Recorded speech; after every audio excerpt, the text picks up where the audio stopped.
Think about the sheer amount of information flying around every second. Well, it's huge. Oh, absolutely staggering. You've got sales data, social media clicks, scientific readings, logistics. Exactly. And the raw data itself is just this massive, overwhelming flood. You literally cannot examine every single detail. You'd drown. It's like trying to sip from a fire hose, you know? That raw list of numbers, it's often just noise until you shape it. Right.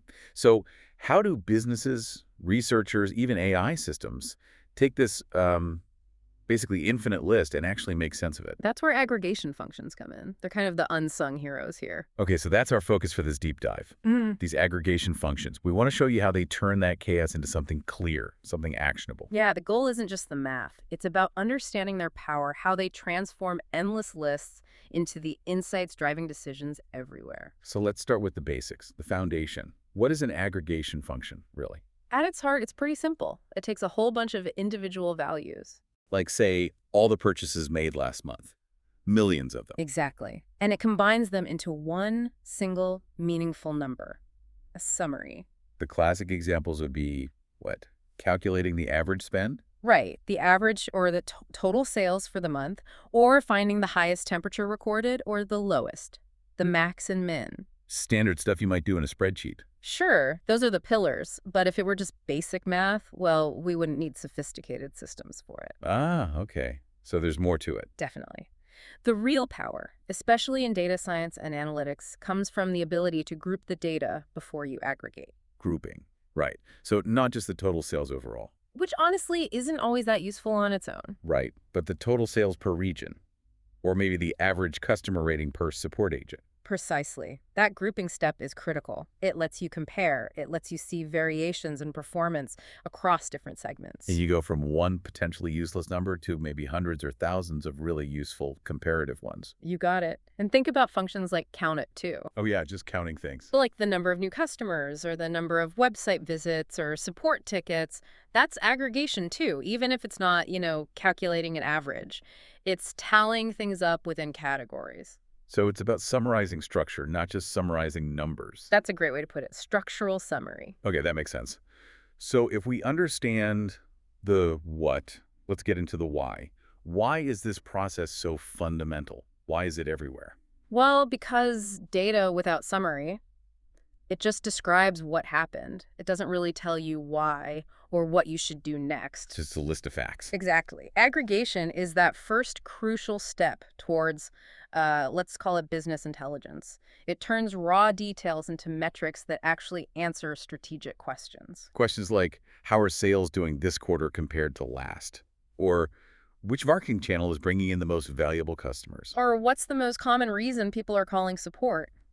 These summaries let leaders make informed decisions quickly. Instead of getting bogged down trying to manually sift through everything? Right. Aggregation enables speed and focus. It brings the important stuff to the surface. Okay, but let me push back on that a little. If we're all about summarizing and boiling things down, aren't we guaranteed to miss important outliers? That's a really important point. Like the one really weird transaction that throws off the average, or some critical event that just gets smoothed out in the monthly total. Doesn't aggregation hide things? It absolutely can. That's the inherent trade-off, right? You gain the big picture, the context, but you do sacrifice that granular detail. Look only at the average and, yeah, you miss the extremes. So how do data folks justify this or work around it? Well, you aggregate strategically. You use the main aggregates like average or total to understand the general trend, the pattern. Okay. But then you use other aggregate functions like standard deviation or variance or calculating percentiles. Which are also types of aggregation. Exactly. You use those to measure the spread, the variability around that average. They help you spot the outliers relative to the norm. Ah, I see. So the summary actually helps you find the exceptions rather than just hiding them. Precisely. It helps you ask better questions about those deviations. It's not about ignoring detail. It's about using the summary to know where to look for significant details. Okay, that shifts the perspective. It's less about calculation, more about distillation, finding the essence. Yeah, distillation is a good word for it. And I think the aha moment for a lot of people listening is realizing they probably use or see these distilled metrics constantly without thinking about the term aggregation. Oh, absolutely. Every day. Think about any business dashboard you've ever looked at. Right, those big numbers at the top. KPIs. Yep. Key performance indicators, Total revenue, customer acquisition cost, average order value, website bounce rate, Huh. all aggregated metrics. They take maybe thousands or millions of individual events Every sale, every click, every call. and package them into one number you can track easily over time. It's how you turn, say, a massive database log of every customer service interaction call length, topic, agent, outcome into just, average customer satisfaction, 4.5 stars this week. It makes complexity manageable, gives you a quick pulse check. Exactly. It's the difference between reading every single line item in a company's financial ledger versus looking at the final profit figure on the balance sheet. Context, fast. Okay, so that's the human side dashboards, reports. Yep. Let's shift gears now to the really advanced stuff. How does artificial intelligence rely on this? AI deals with data scales we can't even imagine. Right, and AI models thrive on efficiency. You simply can't feed them like petabytes of raw, unstructured data points for every single task and expect them to learn effectively or quickly. So aggregation is key for preparing the data before the AI even sees it. Absolutely crucial. It's a core part of what we call feature engineering and data preprocessing. Feature engineering, okay. So instead of giving a model, say, every single micro interaction a user ever had on your website, every click, scroll, mouse hover, Which would be an insane amount of data per user. totally, you summarize it first. The model might get the user's average session duration, or the total number of purchases in the last month, or the count of times they added an item to the cart but didn't buy. Ah, so you're feeding the AI patterns, not just raw events. Exactly. It forces the model to focus on potentially meaningful signals rather than getting lost in the noise of tiny individual actions. It makes the learning process vastly more efficient.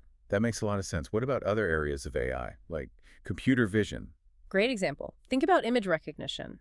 Deep learning models don't analyze every single pixel in isolation, especially not in the initial layers. No. No, they use techniques like convolutional filters and pooling layers, which are essentially forms of aggregation. They combine information from small groups of adjacent pixels Combining pixels, to see what line. lines, edges. Exactly. Lines, edges, simple textures, basic shapes.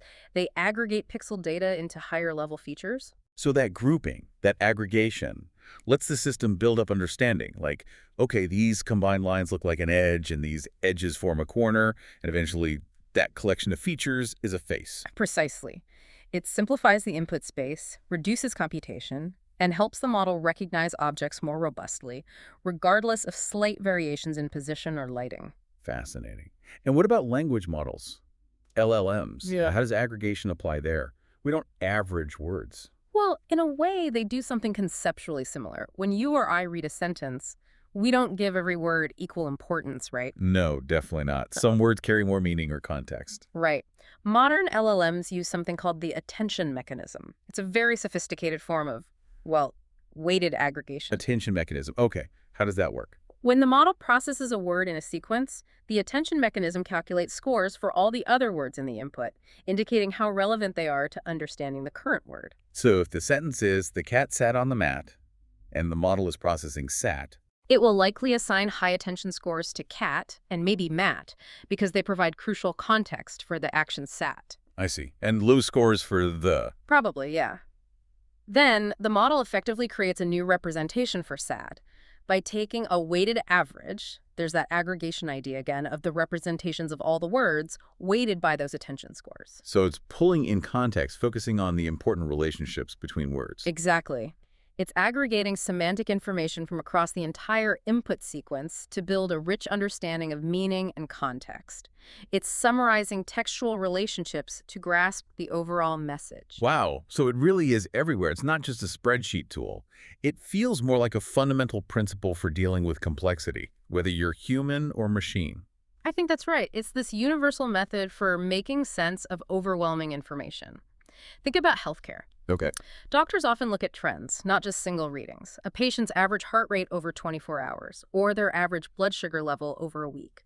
Those are aggregated metrics guiding treatment. Right. Or in city planning, looking at the total traffic accidents at an intersection, or the average commute time in a neighborhood. Education, the average test score for a class, the maximum score achieved. It informs teaching strategies. And in business, as we said, total profits, average customer lifetime value. And back to AI, helping models learn efficiently from huge data sets by focusing them on the summarized, essential information. It really does seem to be the invisible engine organizing everything. Yeah, it quietly structures, summarizes, simplifies, turns that potential chaos into clarity. So let's wrap this up. For you listening, the key takeaway is that these aggregation functions are constantly working behind the scenes. They take vast, messy, raw data, Billions of data points. and they distill it. They Mm. organize it, summarize it, giving us the power to actually understand what's going on. Without aggregation, we'd just be paralyzed by the sheer volume of data. With it, we can understand the present, analyze the past, and importantly, make much better predictions about the future. Which leads us to a final thought for you to consider.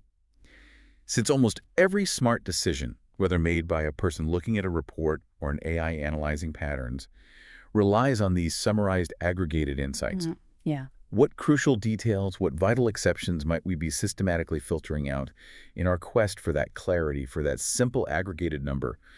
When we optimize for the average or the total, what important nuance are we potentially losing? That's the constant tension, isn't it? The trade-off between the big picture and the critical detail. Something definitely worth thinking about next time you see a dashboard KPI.